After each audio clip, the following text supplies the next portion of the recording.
A Grannom, Grannom, is one of the family of caddisflies, and this is the Grannom from Mary Orvis Marbury's book, Favorite Flies and Their Histories.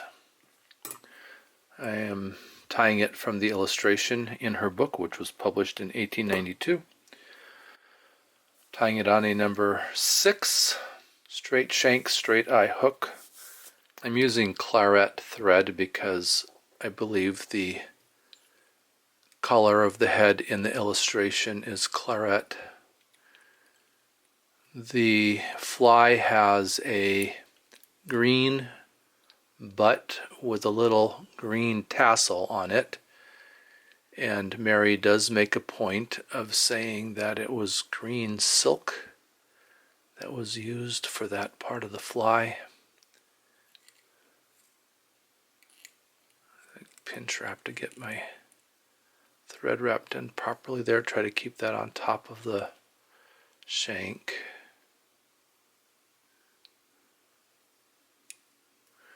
Lift up on the thread. So this is a silk thread that I have doubled over so that I have 8 strands of it that I'm going to wrap back here for this butt. Try to keep that tuft on top.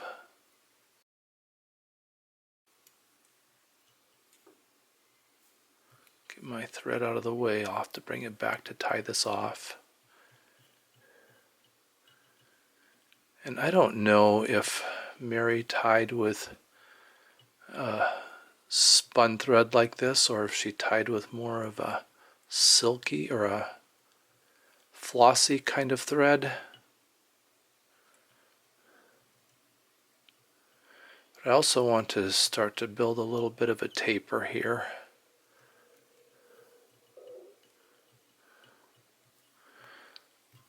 I'll bring my thread back.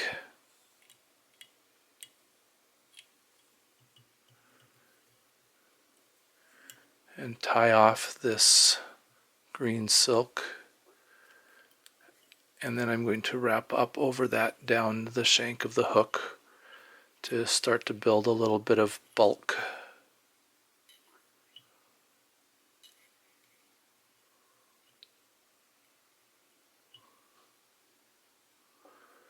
Try to keep it on top. It's not real important that it stays on top. I think it just looks neater that way.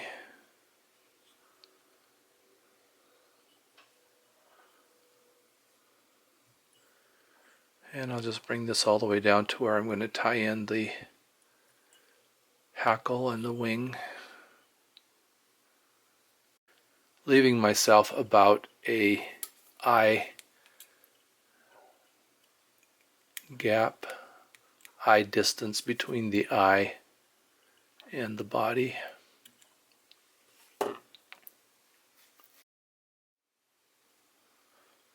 I'm going to use 4 strands of orange floss for the abdomen.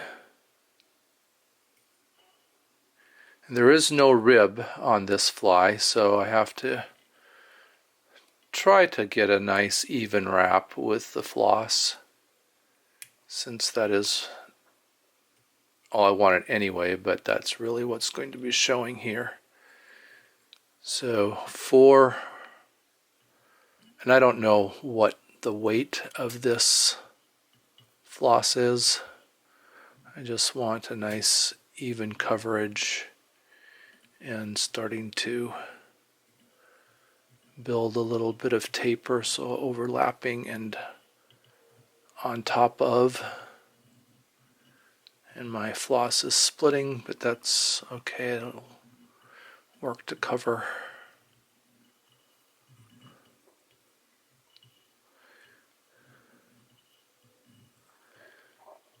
And then I'm going to do the bulk of the body with the orange, and then I'm going to switch to a brown and Haven't figured out how to really create a nice tapering between the two up here at the front, or a blending.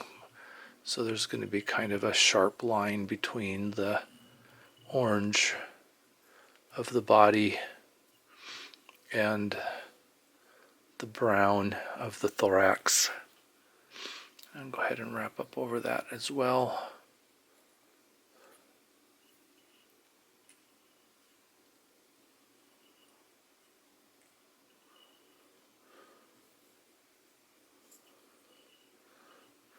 Clip out the extra. Kind of a lumpy transition there between the body, the abdomen and the butt.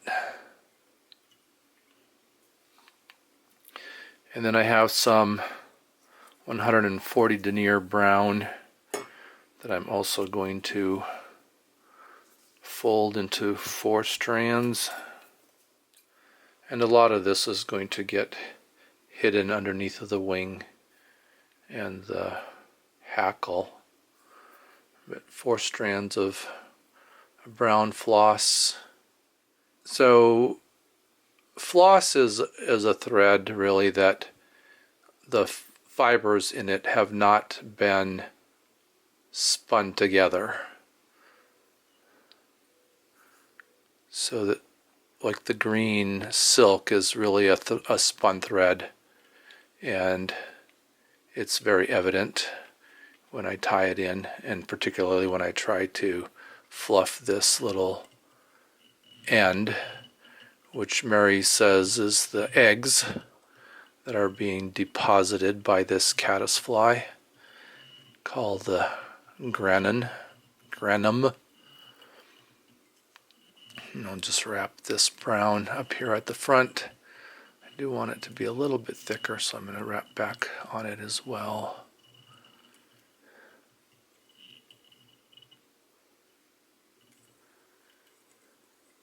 And if I taper at the very front, that's okay, because that's where the hackle and wing are going to be tied in. Catch that in. Cut off all the extra. I'll go ahead and do the tail or the tuft at the end right now. I folded over the green silk when I made the butt and created this fold over here, so I'll just cut that open, and then I'll just try to pull that apart a bit. It doesn't work real well with this spun silk thread, but we'll try to get it kind of a little tuft there and maybe a little bit long, so I can go in and just kind of clip off the end of that.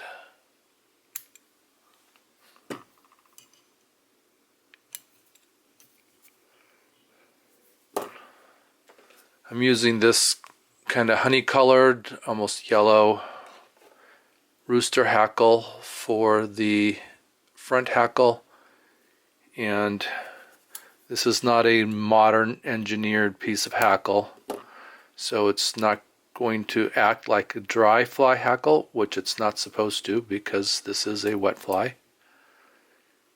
Mary published her book in 1892 at the very, very beginning of the dry fly ideas coming to the United States from England. I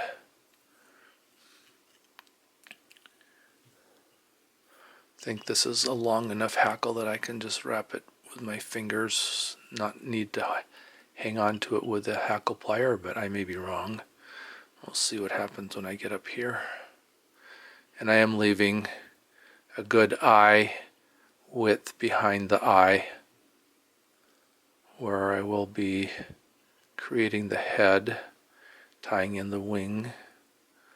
So just a few reps, enough to create some hackle there, and then wrap up over the top of that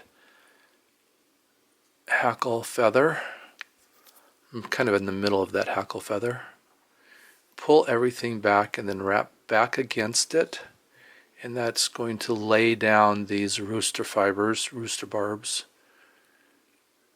so that I have much more of a wet fly look than a dry fly look, which is what I'm looking for.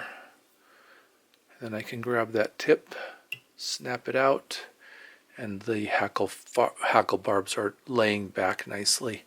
And I do want to kind of split the top if I can, because I'm going to lay the wing in on top of that. For the wing, I am using wild turkey tail. So I have two feathers. They are opposing feathers, and I will take a slip off of the opposing sides and then back to back them. And I want my slip to be approximately the width of the gape. I didn't specifically measure that, I just kind of eyeballed it. It's a little bit wide, but it's going to collapse in on itself. So 2 turkey slips. I'm putting them with the raw side up,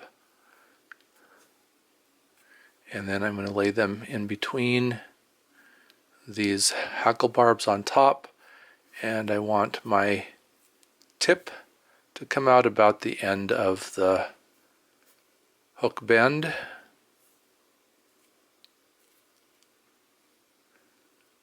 And I'm going to pinch both of those slips between my finger and my thumb, hold them directly on top of the shank, bring my thread up, pinch wrap it, bring my thread down, grab the bottom of the hook shank, and then lift up and squeeze that together right there.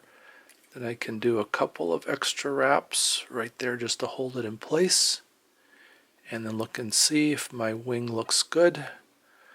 I'm going to be happy with that.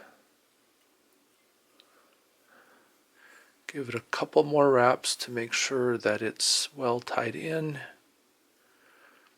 If I want, I can check the other side too. That looks good.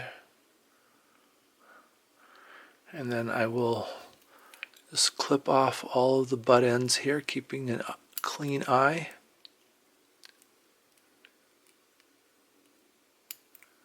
Mary did not have to worry about keeping the eyes on her hooks clean, because she tied on hooks that did not have eyes. They were called blind hooks. It's really what was the kind of hook that was available for her then. And instead of an eye, they tied on a piece of gut. And gut was the innards of a silk moth caterpillar, the silk gland that had been dissected, the material stretched and twisted together to make a leader that was tied onto the shank of the hook, and the eye tied into the end of that leader. Just push my scissors against the thread to cut just the thread out. Mary lacquered the heads on her flies. I'm putting a drop of diluted goop on the head. It looks dark right now while it's wet. It will dry clear.